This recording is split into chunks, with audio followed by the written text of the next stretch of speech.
Okay, so next, we will take this opportunity to request for the 3 refuges and the precepts from Luang Por. But may I kindly ask Luang Por to explain a little bit about undertaking the 8 precepts and 5 precepts? I explain this quite often, so if I'm repeating myself, please forgive me, but maybe there are some people here who aren't familiar with this ritual that we do. And the ritual begins with paying homage to the Buddha. Namo tassa bhagavato arahato samma sambuddhassa. We do that 3 times. And that you would call bhakti in the Indian tradition. It's the act of devotion to the teacher. And sometimes like a Buddha image might be too abstract for you. So you might put, you might have a picture of Ajahn Chah or Ajahn Sumedho or Sri Ramana Maharshi or whatever teacher really affects you strongly in terms of Dhamma. And then to that shrine, you make offerings. You make offerings of flowers, incense, light candles, water. And in that sense of offering, you are expressing this deep sense of heartfelt gratitude. And also, I would say, a deep felt sense of optimism, because the Buddhist teaching is very optimistic. It's different than climate change. You know, if you just look at news about climate change, it's pretty depressing. Might be true, I don't know. But the idea of paying homage to the Buddha is that the Buddha said we had the potential to realize profound peace and profound compassion, all of us who are sitting here. So you want to move to that sense of devotion and gratitude, and creating a shrine and making offerings is that sense of heartfelt optimism and gratitude. I do that with many pictures in my room. I have a large picture of Ajahn Sumedho, a large picture of Ajahn Chah. I have various teachers that have helped me from other traditions. I have my mother, I have my dad. So I can't read much anymore. I just look at pictures all the time.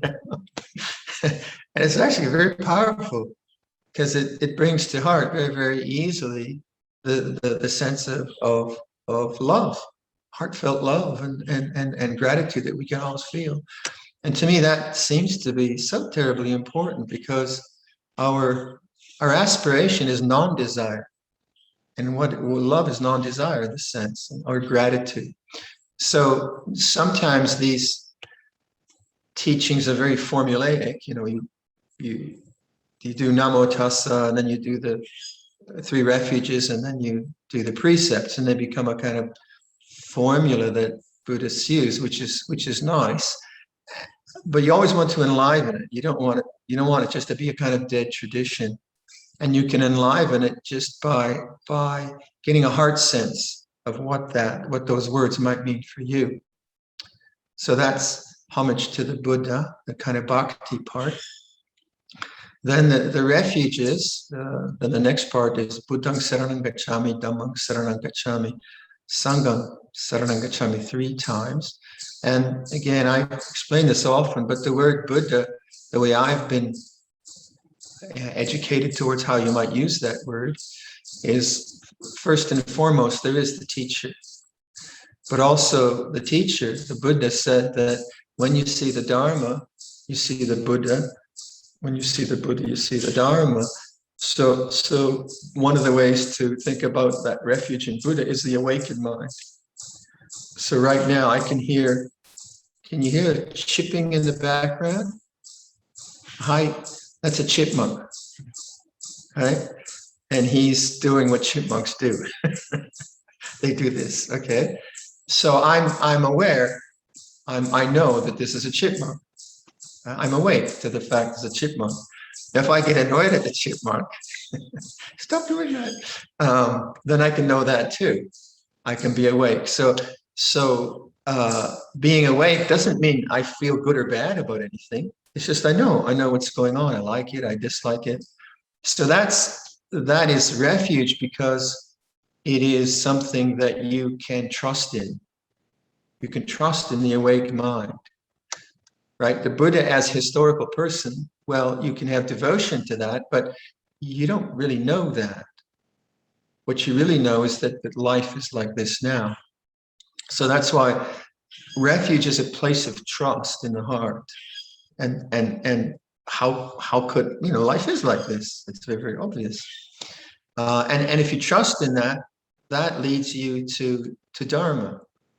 So Dhammang saranang gacchami, I take refuge in Dharma. That can be the teaching.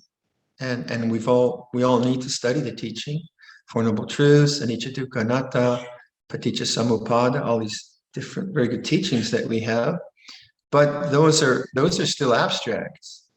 They're still intellectual conventions, which are pointing to something we need to realize.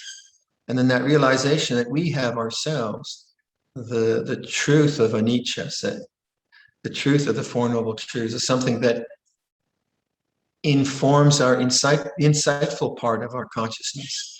So then not only is there the awake mind, but there's the awake mind which has wisdom. And that wisdom, that insightful wisdom, that realized wisdom is something you take refuge in. It's kind of like, say the law of gravity. You know the way the law of gravity works. You don't need someone to explain it to you. Because if you're on a ladder, you're going to be very careful because you know you'll fall down, you won't fall up. That's the law of gravity. That's the Dharma of gravity. You know that. So in the same way, the Dharma of the heart, the Dharma of suffering and the end of suffering is something you realize more and more and more and more. And that becomes the way you perceive the world, you interact with the world. You take refuge in that. Take refuge in that knowing of Dharma. And one of the ways we think about that is sati sampajanya, mindfulness and clear comprehension. Refuge in Sangha, Sanghang Saranang Gacchami, is, again, Sangha is used, sometimes there's the Bhikkhu Sangha, so I'm part of the Bhikkhu Sangha, sometimes the larger community of practitioners, Sangha. But what does, like, I can't really take refuge in other people because they die or they get sick or they're disappointing, or in my case, they disrobe. So what does Sangha represent? It represents the lifestyle that we have. And the lifestyle is one of morality, compassion, concern for our fellow beings, concern for our own hearts, non-violence, honesty, fidelity, truthfulness, all these things. So that's a refuge in the sense that you can trust in non-violence. You can trust in non-corruption. You can trust in fidelity because they will take you to good places. Whereas if you trust in violence or corruption, they will take you to bad places, right? So that like, say for me, when I see another bhikkhu who is in this forest tradition, and I know he's a practitioner and so on, that always inspires me because, oh yes, this is a samana. This is someone who's on the path of practice. So Sangha then is the life that we lead, the life of goodness. Buddhang, Dhammang, Sanghang. We'd say that 3 times. And then the precepts are sometimes, as you know, sometimes we take 5 precepts, sometimes 8 precepts. What does that mean? Well, the 8 precepts are the model that we use in monasteries and retreats. And they are composed of ethical or moral precepts and what we call renuncian precepts. So the ethical part is included in the 5 precepts, but the renunciant parts are in situations where we have a chance to make life more simple. So the 5 precepts, the moral precepts are not killing, not stealing, not lying, not taking drugs to change consciousness, and being faithful in relationships. So they cover the kind of basic ethical, moral parameters and boundaries that we live by. And then the Renuncian precepts are precepts in, say, in a monastery. So the precept on fidelity becomes celibacy in a monastery. It makes life simple. There's nothing immoral about sexual activity, but in a monastery, it's not necessary. So it just simplifies everything. Also, the precept of not eating after midday is not a moral precept.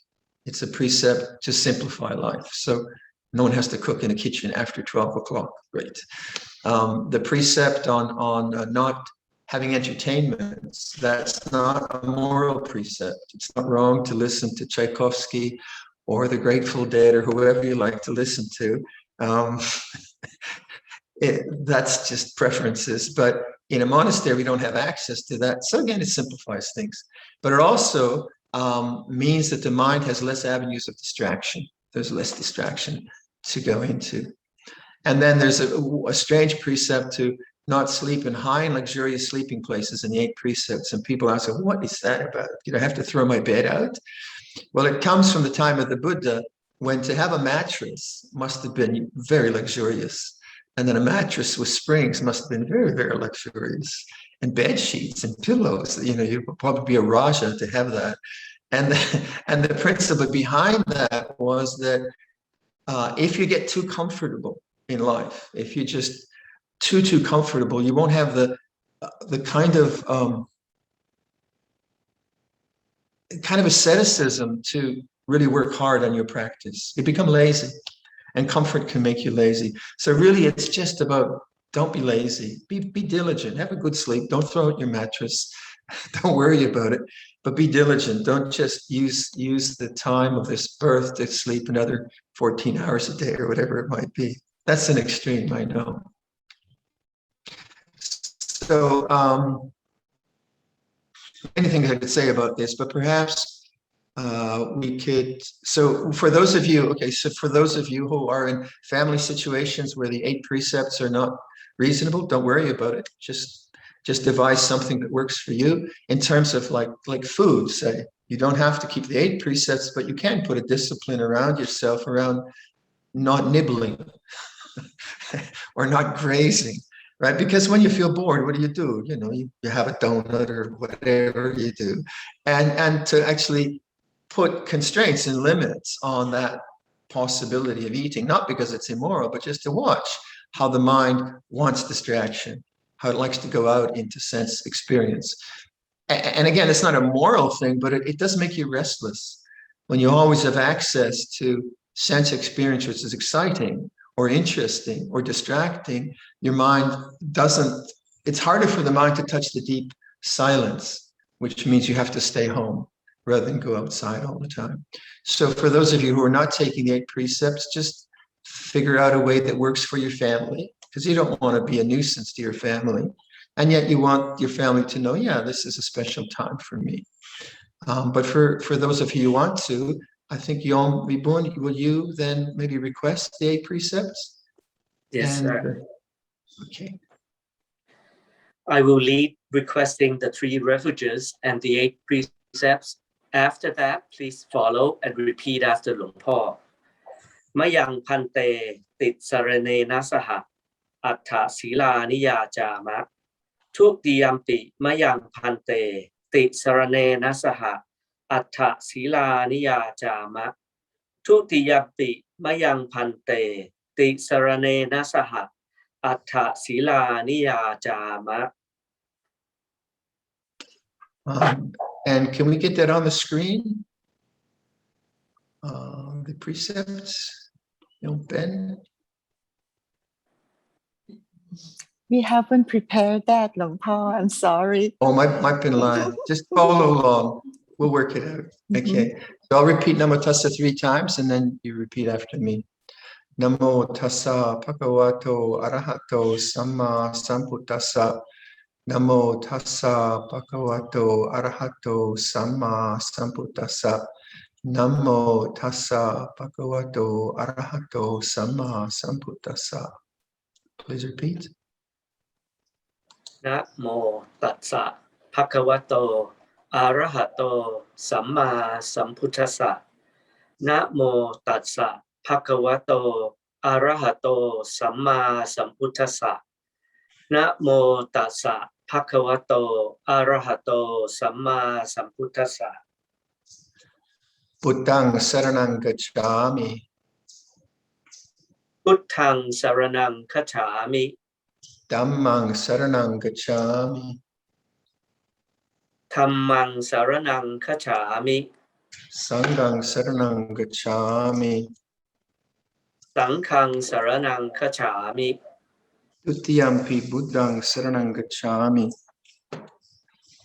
ทุติยัมปิพุทธังสรณังคัจฉามิ ทุติยัมปิธัมมังสรณังกัจฉามิ ทุติยัมปิธัมมังสรณังคัจฉามิ ทุติยัมปิสังฆังสรณังกัจฉามิ ทุติยัมปิสังฆังสรณังคัจฉามิ ทัตติยัมปิบุตตังสรณังกัจฉามิ ตติยัมปิพุทธังสรณังคัจฉามิ ทัตติยัมปิธัมมังสรณังกัจฉามิ ตติยัมปิธัมมังสรณังคัจฉามิ ตัตติยัมปิสังฆังสรณังกัจฉามิ ตติยัมปิสังฆังสรณังคัจฉามิ ทิสรณกัมนังนิติตัง อามะพันเต ปานาติปาทาเวรมณีสิกขาปดังสมาธิยามิ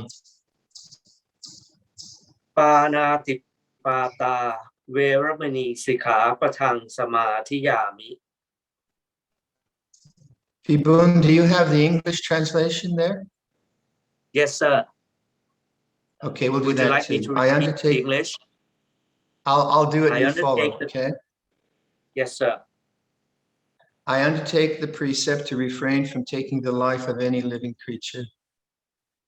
I undertake the precept to refrain from taking the life of any living creature. Adinadana veramani sikapadang samatiyami.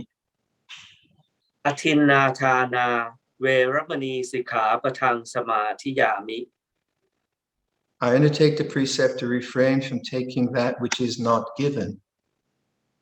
I undertake the precept to refrain from taking that which is not given. Abramacharya veramani sikapadang samatiyami.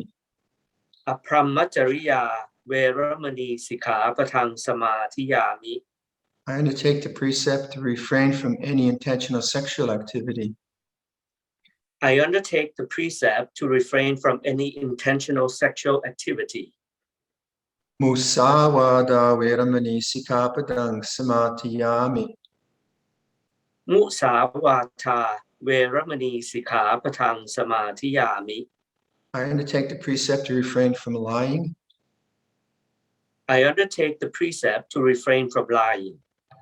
Sura meraya majapamadhatana veramani sikapadang samatiyami. สุราเมรยมัชฌัปปมาทฐานาเวรมณีสิกขาปะทังสมาธิยามิ I undertake the precept to refrain from consuming intoxicating drink and drugs which lead to carelessness. I undertake the precept to refrain from consuming intoxicating drink and drugs which lead to carelessness. Vikala bhojana veramani sikapadang samatiyami. วิกาลโภชนาเวรมณีสิกขาปะทังสมาธิยามิ I undertake the precept to refrain from eating at inappropriate times. I undertake the precept to refrain from eating at inappropriate times. Nacha gita vadita visukadasana mala kanda vilepana dharana mandana vipusanatana veramani sikapadang samatiyami. นัจจะคีตะวาทิตะวิสูกทัสสนามาลาคันทะวิเลปนะธารณะมันดนะวิสูณทัฏฐานาเวรมณีสิกขาปะทังสมาธิยามิ I undertake the precept to refrain from entertainment, beautification, and adornment. I undertake the precept to refrain from entertainment, beautification, and adornment. Uchasayana mahasayana viramani sikapadang samatiyami. Uchasayana mahasayana veramani sikkhapathang samadhiyami. I undertake the precept to refrain from lying on a high or luxurious sleeping place. I undertake the precept to refrain from lying on a high or luxurious sleeping place. Imani atasikapadani samatiyami. Imani atthasikkhapathani samadhiyami.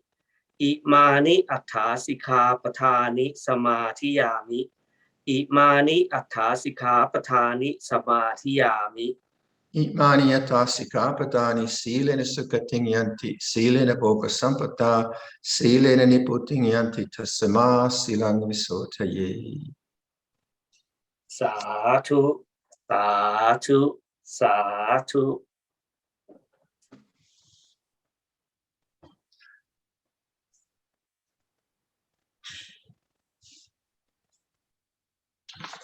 Thank you, Vibhun. So let's do another session of meditation. Is it getting late for you there? It's just the morning. I'm just getting started. What time is it there, Vibhun? What time have you got in Bangkok? Or anyone? It's 8:09 Oh, 8:09 it's p.m. still early. We can go on until midnight. Party all night. Okay. So let's meditate for 30 minutes. I'll give a bit of instruction, and then we'll sit in silence because that's always a good space to go into. So stretch your legs a bit or whatever, and then we'll do 30 minutes.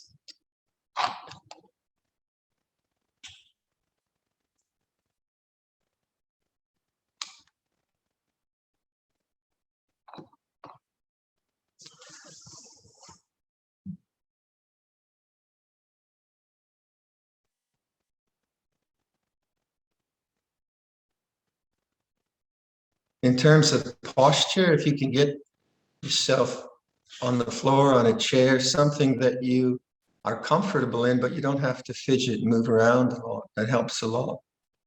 So a kind of stillness of the body, but not rigid. So feel your body sitting wherever you're sitting. And then also just the environment you're in, and the sounds or the temperature of the room, let that become conscious. So this is refuge and awareness. You know the way things are. Buddhang saranang gacchami.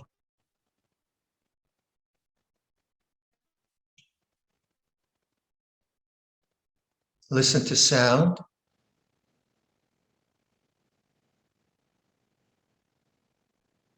Let the sounds become conscious.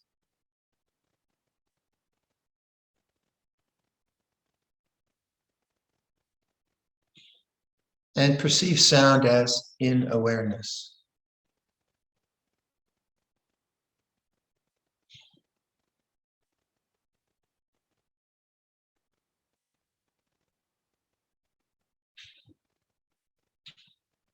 And feel your hands, the tactile feelings in your hands. Let that become conscious.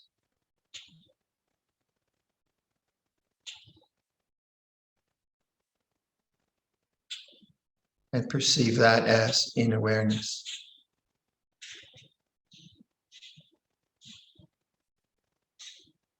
And then listen to sound.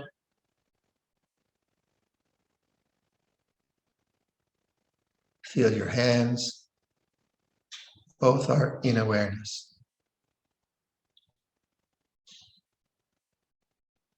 So in Thai, we say this is puru, and the knowing.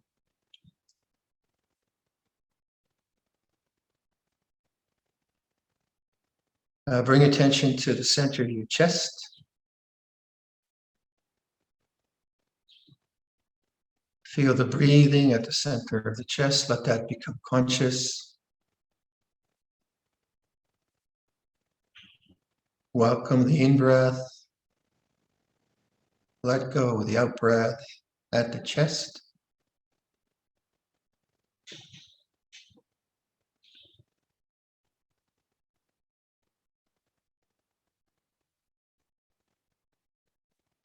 So now we can do something which would relate to Buddhang Saranang Gacchami.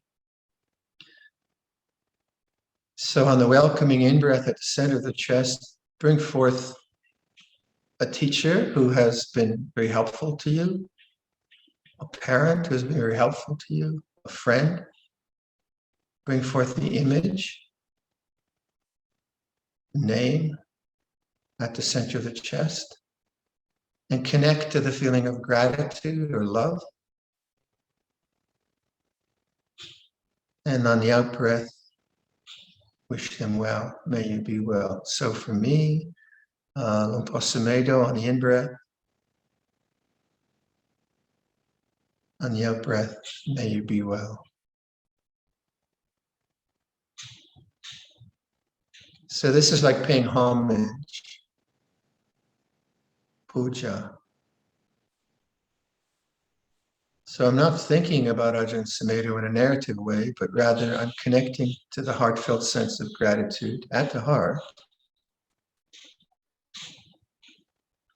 And then I'm reinforcing that through each in-breath.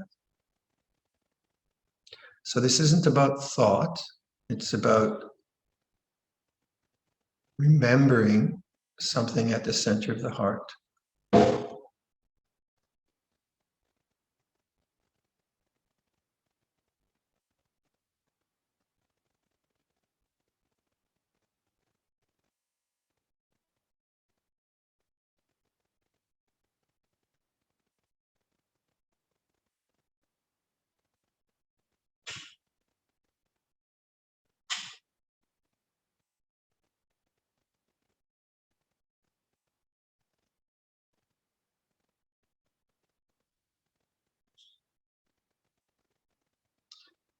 It's a very kind of beautiful and pleasant thing to do.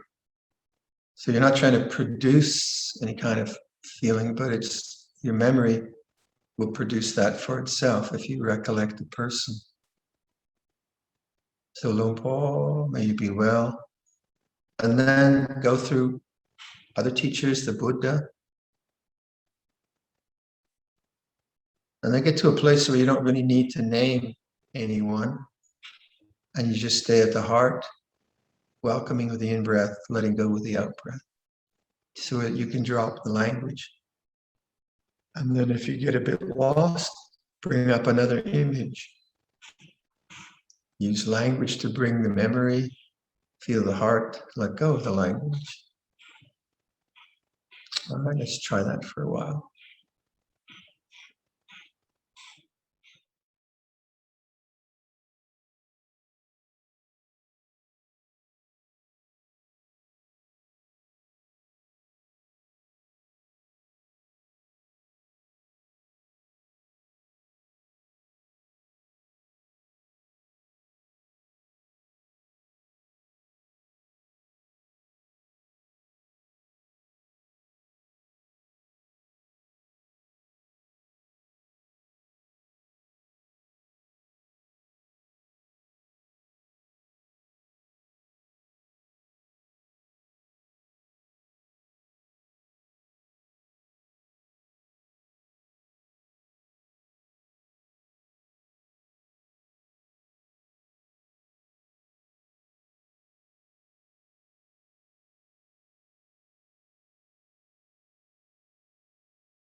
So, Vibun, will you ask for the talk or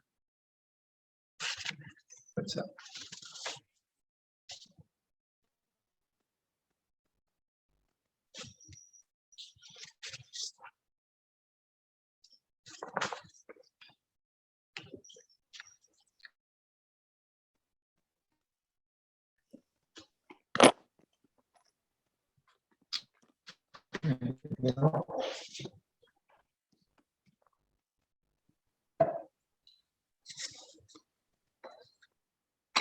Brahma Jaloka Tipati Sahampati Katan Chaliana Tiwarang Ayatata Santi Tasanta Parachaka Chatika Te Se Tu Dhammang Anukam Pimang Pachang.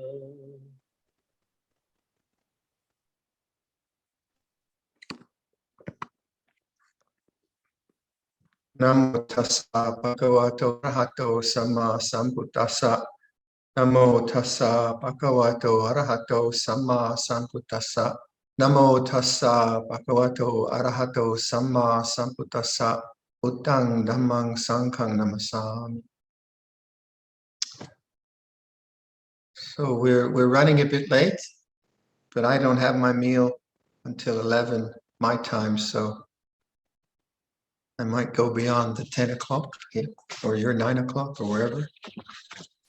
So we started a retreat, and so much gratitude to the organizers for inviting me to teach. It's an honor. I learn a lot, and I like to meditate. So, and this morning, Venerable Amar Siri has joined me.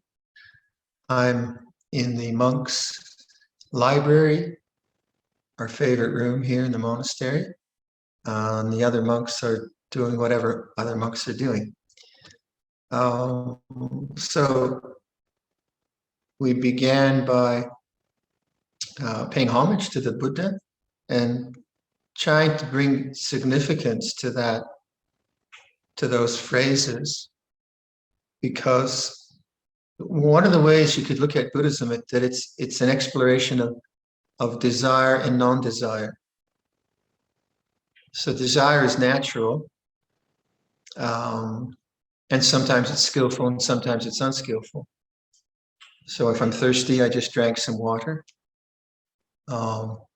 But if I'm restless, I do something to follow the restlessness. That doesn't give a good result.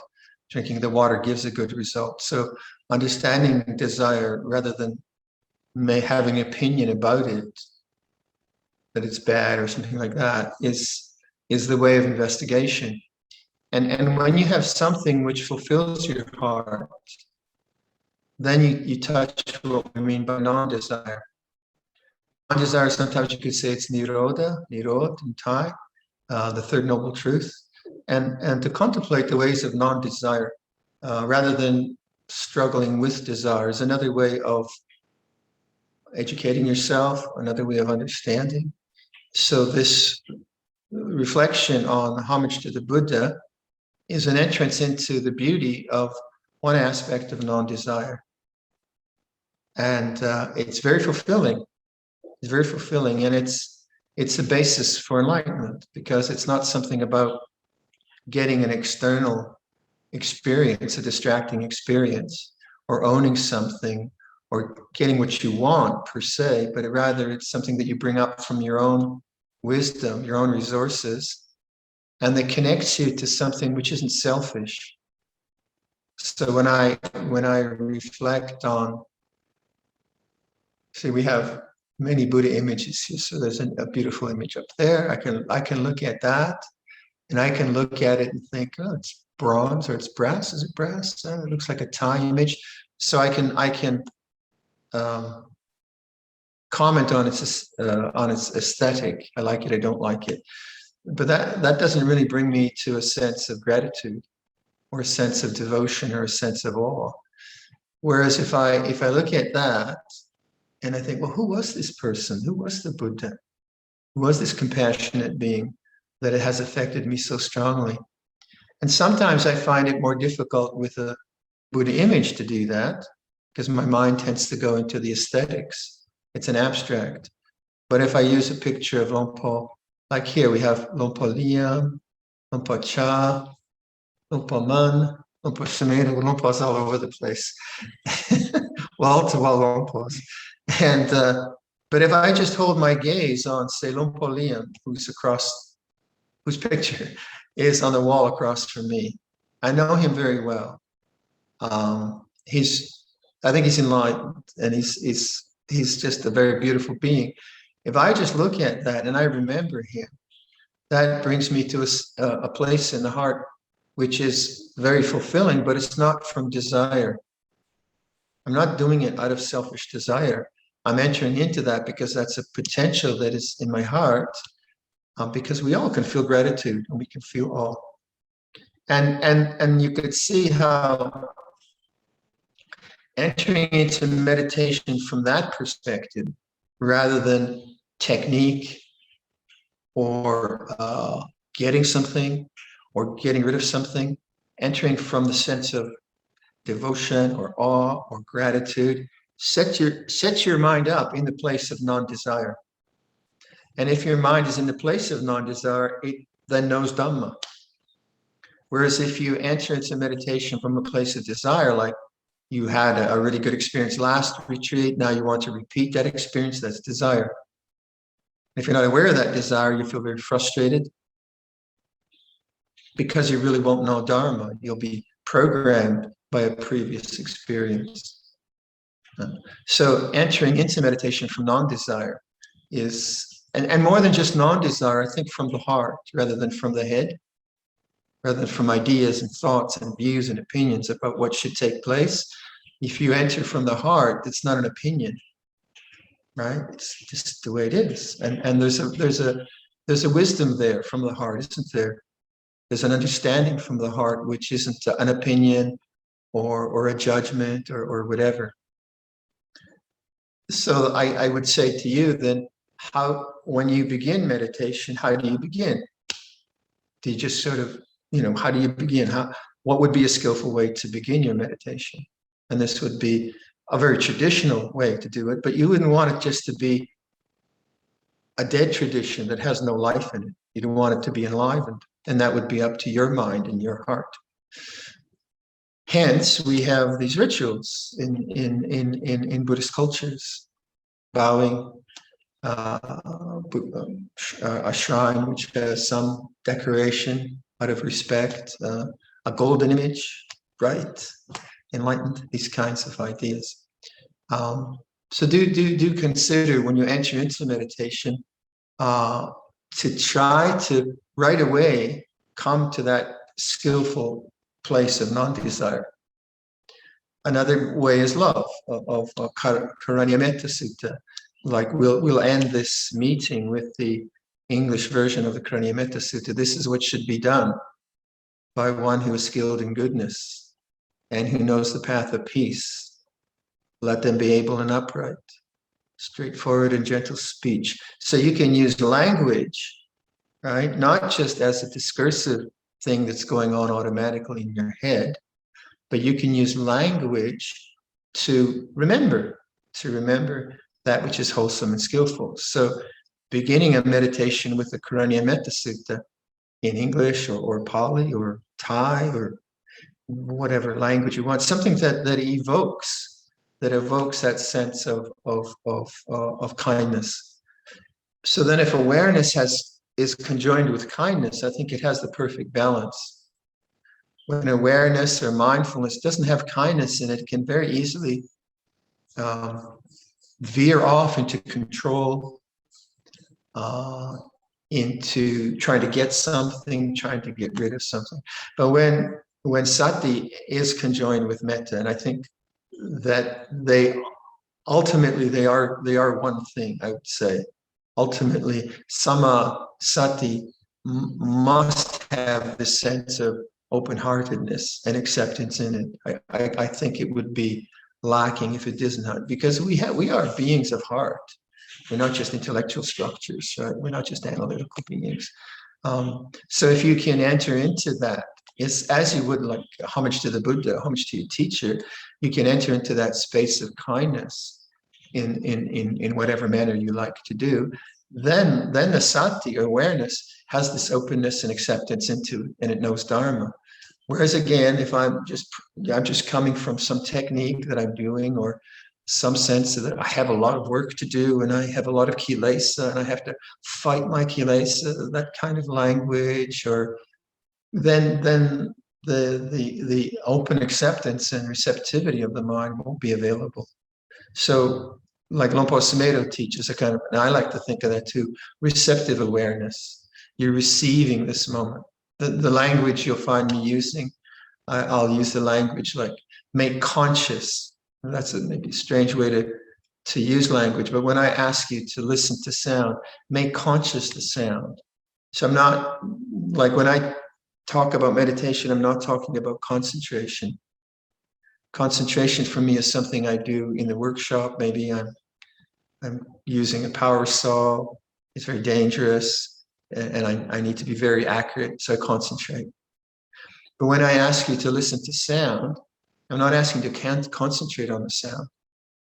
I'm suggesting let sound become conscious. So it doesn't matter if it's the chipmunks, or it's a lawnmower going, or it's a loud car. It doesn't really matter what the sound is, because what we're emphasizing is awareness rather than the objects of awareness. This is important.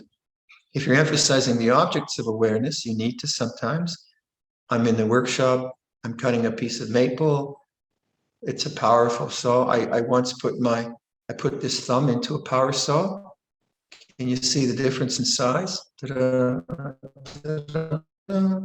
This one got half chopped off, and I had to stick it back on. So I'm very careful.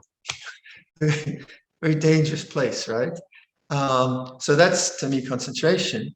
And so I'm concerned about the object of attention. But when I meditate, I'm concerned about awareness itself, because I think awareness is the place of peace rather than the objects of awareness, right? So that's why I use the language like make conscious sound, let sound come into consciousness, know that sound is in awareness. This is the language I use. And then if you then just go to another sense base, make conscious the feelings in your hands. You feel heat or tactile sensation.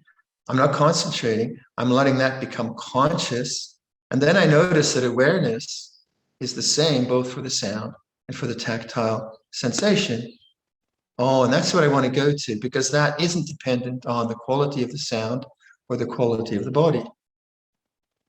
That's where peace lies. So I would ask you then, like, how do you use the word concentration in meditation?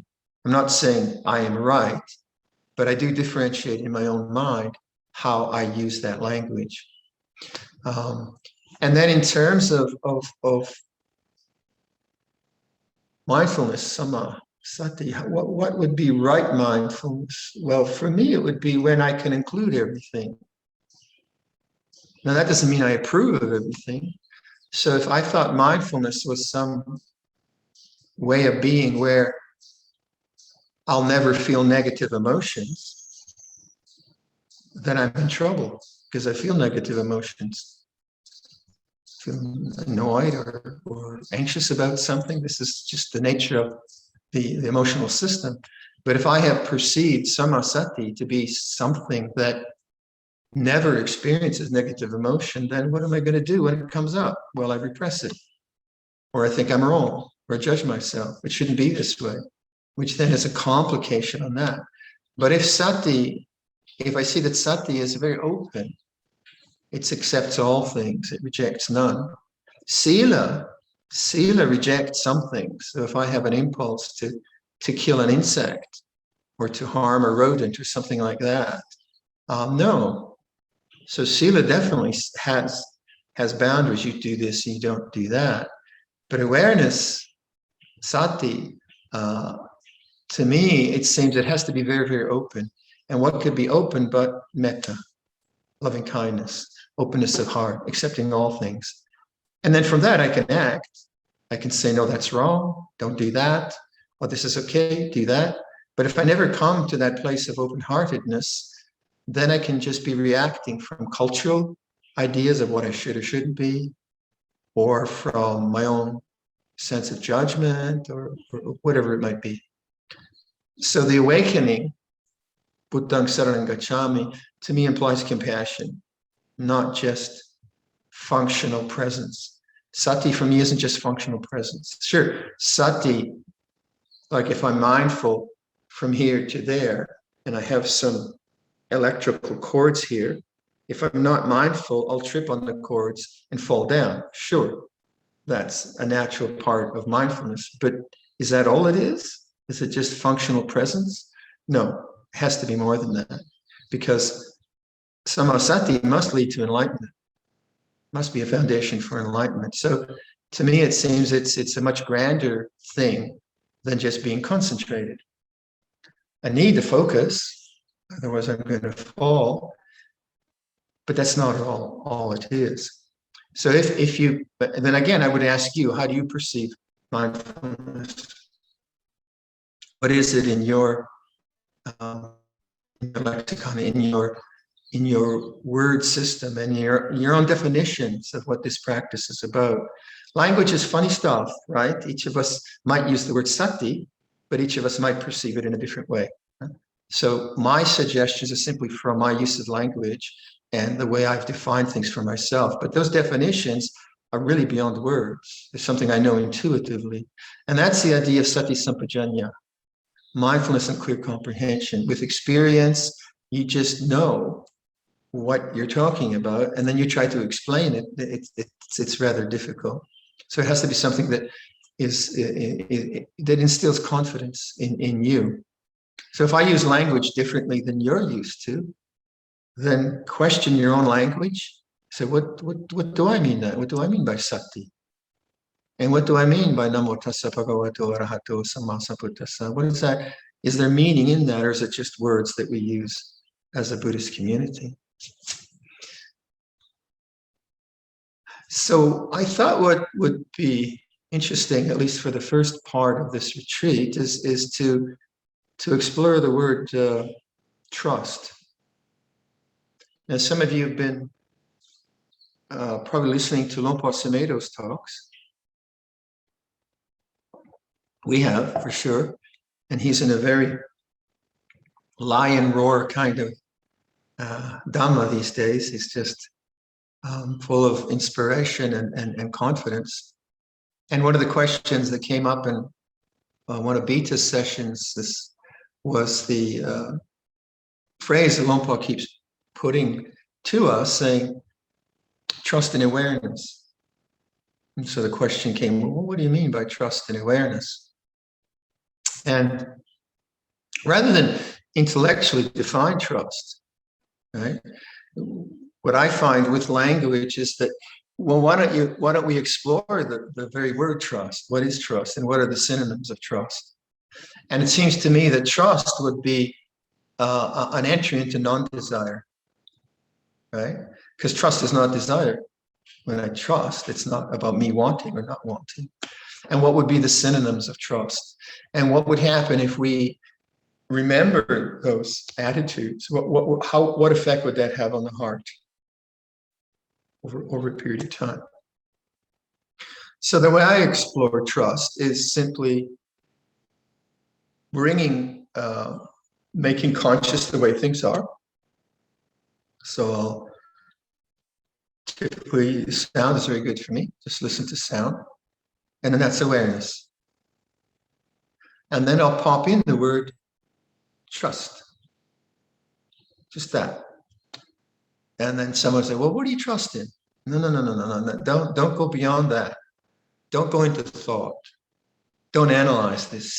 Just see, what does that word, how does that word affect you? What's the attitude that word might bring forth? And if you do that, just, I don't know how you say trust in Thai, but you all know English good enough. But when you bring up a word and when you've established awareness and presence, then you can explore. And this is the idea of Dhammavicaya, the exploration of the heart, of the mind. So you bring up the word trust, and then you wait, and you wait and you watch. Now that in itself is interesting, because what will happen for most people is they'll be trying to get something, some experience, or some insight into the very word trust, and desire will arise. Or they'll just start thinking, planning, regretting, resenting, whatever it might be. And you'll see it's very hard to sustain the sense of trust, whatever that might be. So it becomes a word which brings you back to the idea of refuge. Buddhang saranang gacchami. Refuge is trust. Trust is refuge.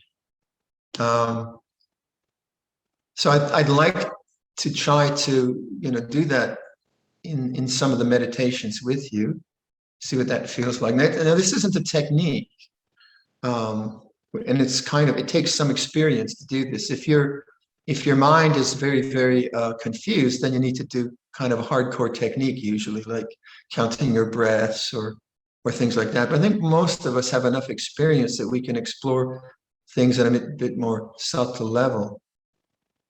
So then we can also contemplate, what are the synonyms of trust? What are the synonyms of non-desire? Well, gratitude. When I reflect on Luang Por Sumedho or Luang Por Liam or Luang Por Cha or my mother or my father, and I just bring that forth, that's not desire, but it is beautiful, it is fulfilling, and it calms the mind, right? It calms the mind down. It composes the mind. It's non-desire. It's non-desire. When I think of just the animal realm, just seeing how, on one hand, the beauty of the animal realm, like we have gophers. Do you know what a gopher is? Gopher is a little ball of fur, about that big. It's just fat ball of fur, and it's totally benign. It just munches on grass and runs around afraid that the hawks will get it. Right, so it's just the cutest thing you ever saw. Right?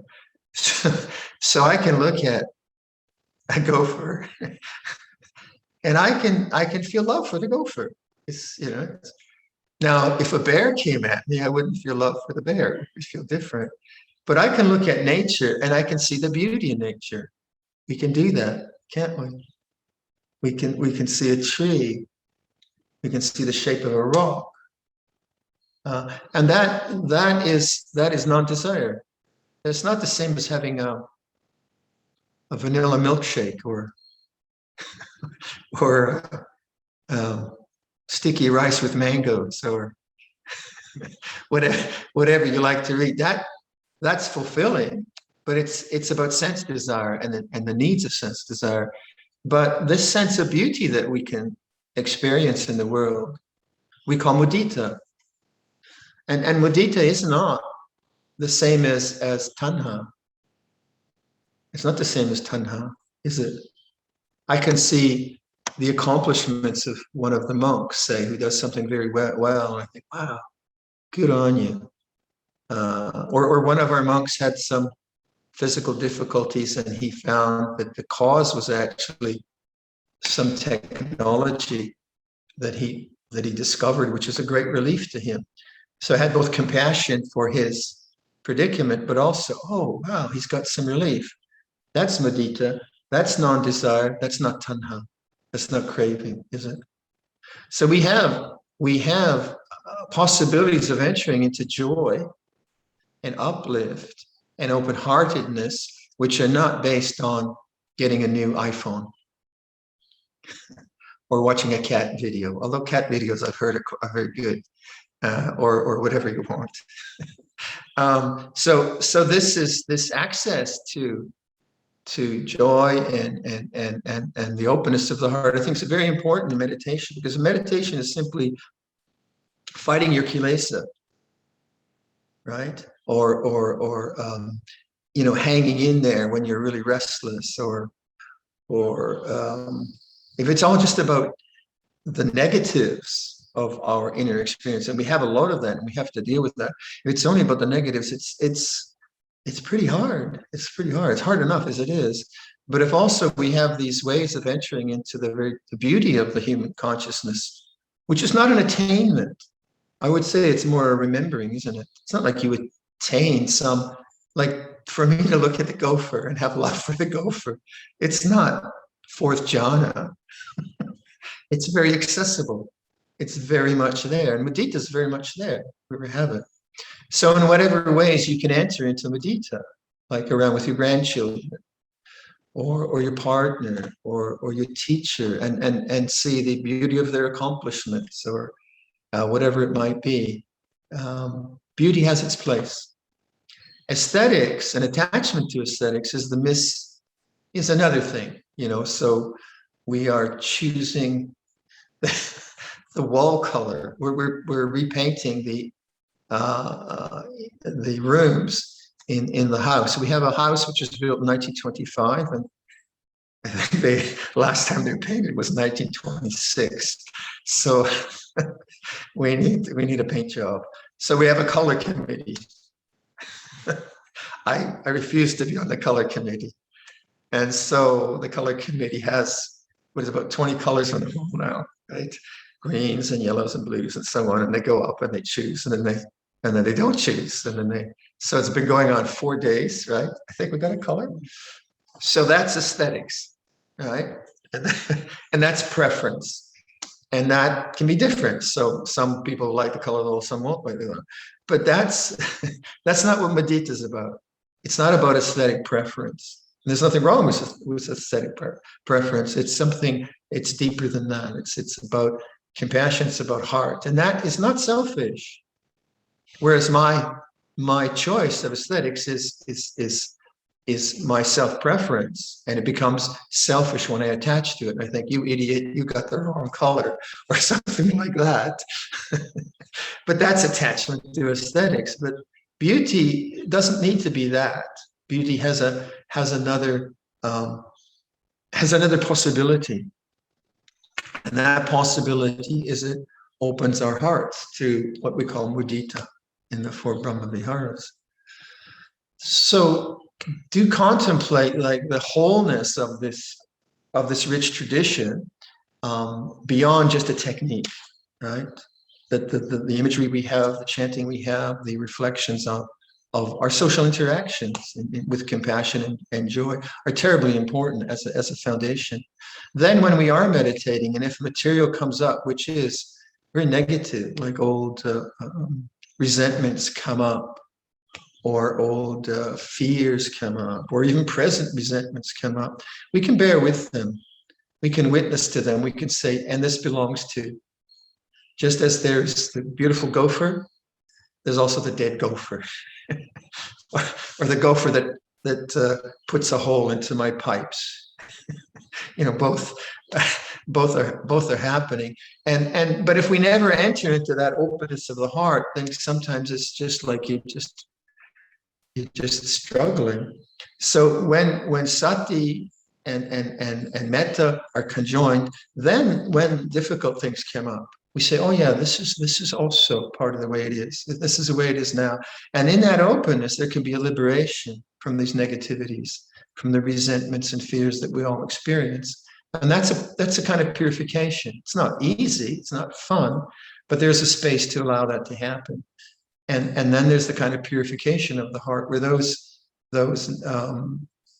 anusaya, those latent tendencies begin to fall away from the mind, and the mind more and more dwells in the Brahma Viharas as a natural kind of repose, not something that is structured.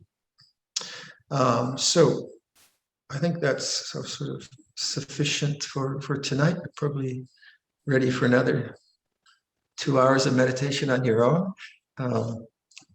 But perhaps we could close. Vibhum, would you like to close with the... หันธรรมยังธรรมาคถายาสาธุกรังชะธามาเสสาธุสาธุสาธุ Anumotami. And we could chant the Karanyametta Sutta in English. Do you have that one, Poon? Okay, that's Yes, sir. up. Okay, Vibhun, if you mute yourself, and Venerable Amarasir and I will chant. So Vibhun, you mute, yeah, you go. You want me to start, sir? No, if you mute yourself, there you go. Yeah. Venerable Amarasiri and I will lead this chant, okay? This is what should be done by one who is skilled in goodness and who knows the path of peace. Let them be able and upright, straightforward and gentle in speech, humble and not conceited, contented and easily satisfied, unburdened with duties, and frugal in their ways, peaceful and calm and wise and skillful, not proud and demanding in nature. Let them not do the slightest thing that the wise would later reprove, wishing in gladness and in safety.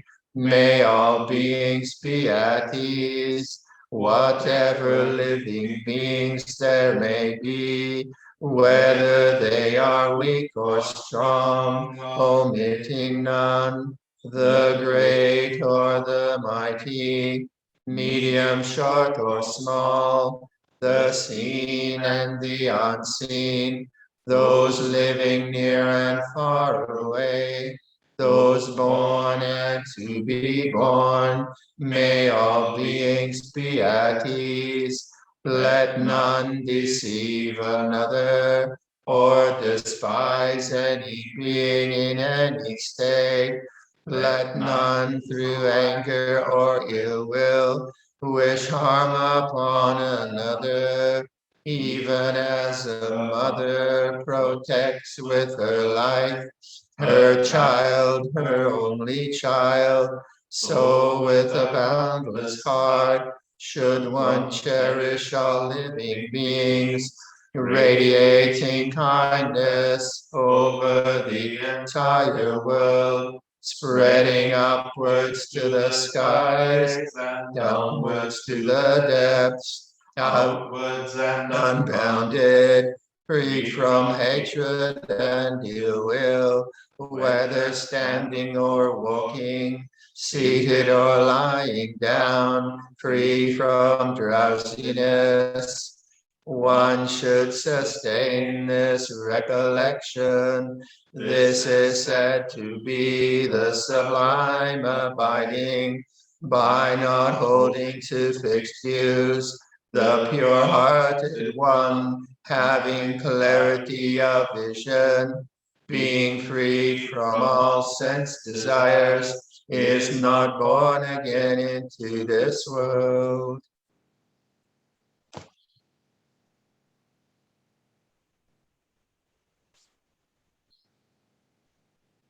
Arahang Sama Samputo Bhagava Puttang Bhagavantang Abhivatemi.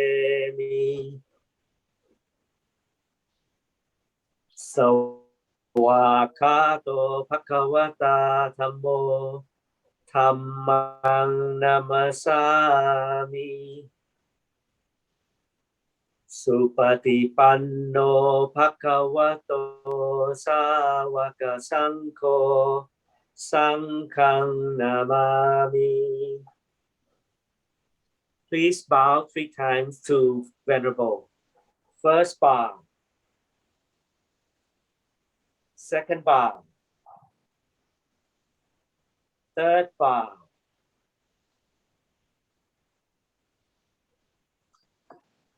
Thank you, ครับ หลวงพ่อ We'll see you later. See you Your later. time. Good night. Okay, good morning.